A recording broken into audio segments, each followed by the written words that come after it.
Hi, everybody. It's Kathy again, dietitian at the Highland Primary Care Network in Airdrie. And I'm just back with the second part of our bite-sized pieces of a slice of happiness. It's a long title. And today we're going to be talking a little bit about thinking and writing about a positive experience and also shifting perspective or thinking more optimistically.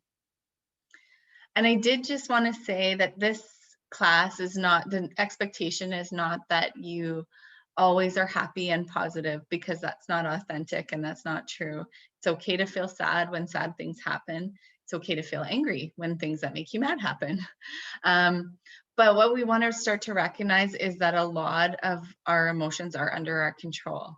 So sometimes if something makes me angry, I say to myself, like, it's okay to be angry for a while. I'm just going to be mad about this for a little while, but when I'm ready to, I can release it.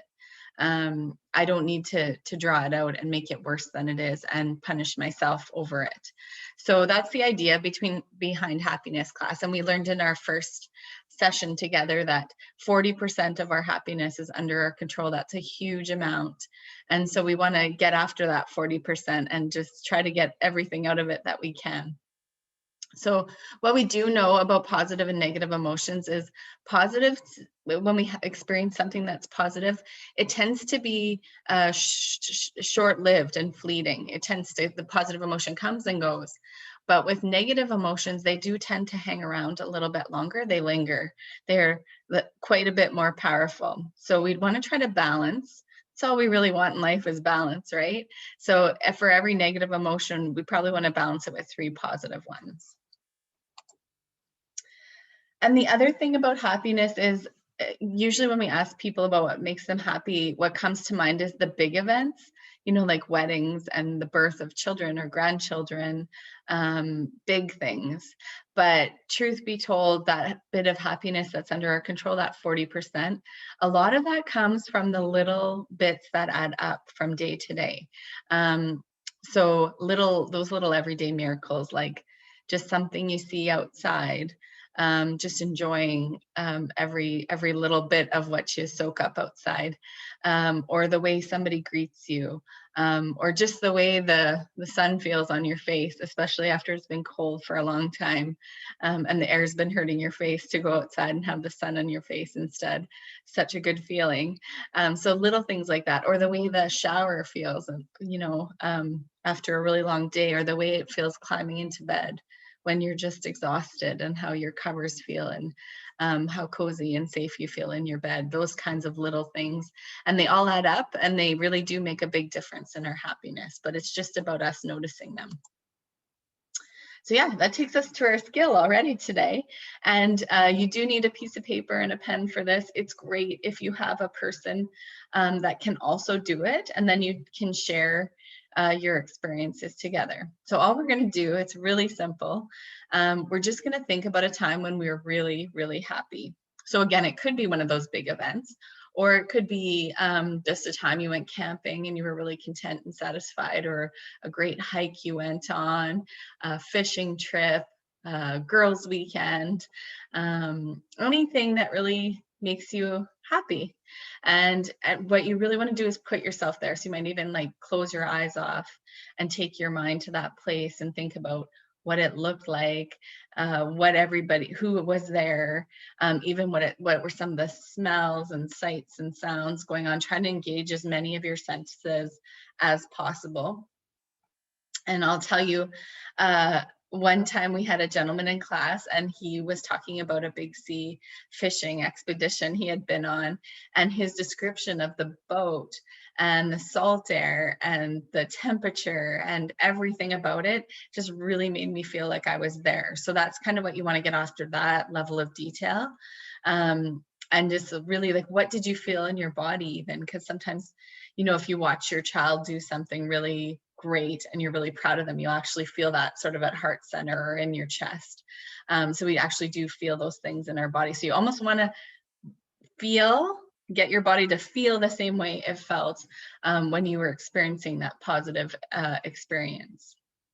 So yeah, if you want to pause this for a second and just take a moment to write that down. And again, if you have a friend, a partner, somebody who's also going to do the same thing and you guys can share it, that's fantastic.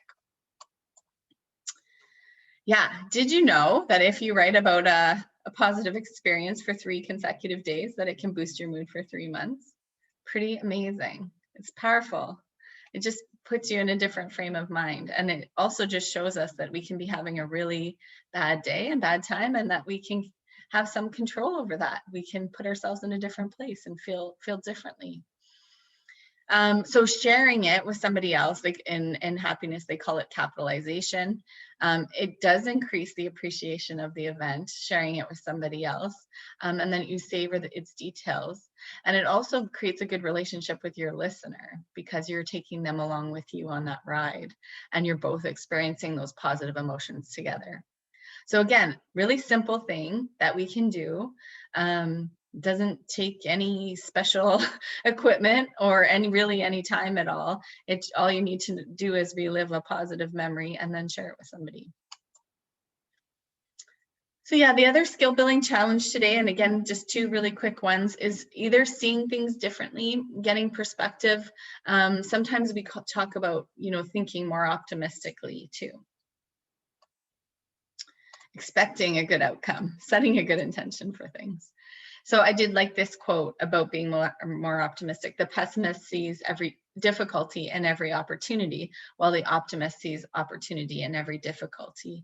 And I do find that so interesting about shifting perspective. And if I'm really being honest with myself, some of the hardest things that I've been through, and I know with people that I work with too, just have made me the person I am. In the end, I probably wouldn't have chosen them, and I wouldn't choose some of the things that I've seen people have to deal with and go through. But definitely, it's given them a lot of, texture and flavor and a lot of perspective on life. And again, we wouldn't have always chosen it, but it does make us the people we are. So those kinds of things, maybe it makes us more able to help somebody else in the same situation, which makes it more worthwhile.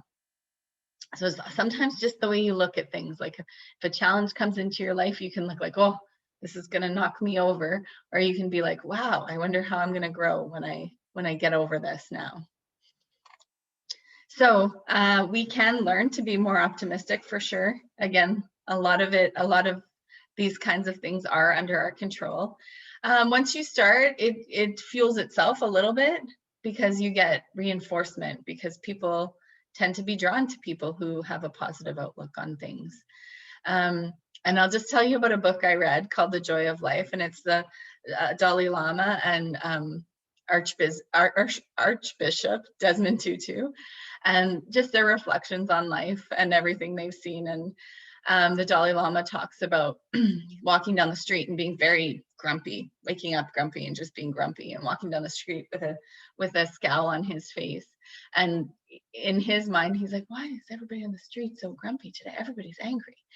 But he could walk down that same street, put a big smile on his face, and then everyone around him looks joyful and lovely. Of course, it's contagious, right? We smile at somebody, they smile back. So the situation can be identical, but our interpretation of what's going on there, and also setting an intention for something, is what we often get back. So situation's totally the same, but our response very different, and then our feeling about it is very different. So if we change the way we think about events, we can change how we feel about them. So, oh my gosh, that's it. That was super quick.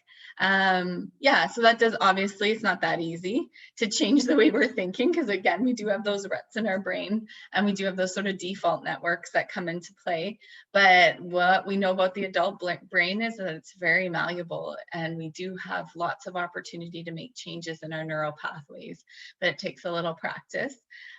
Also good to, if you can surround yourself with positive people, it's much more easy to maintain a positive outlook when everybody around you has that, and it's easier to get dragged into the mud when everybody around you is in the mud as well. But I hope you like those 2 little quick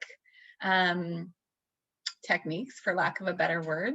And if you want to learn a little bit more about them or how they might work for you, as long as your doctor is in Airdrie out to Didsbury, then you are part of the Highland Primary Care Network, and you have a nurse and a social worker available to you in your medical home.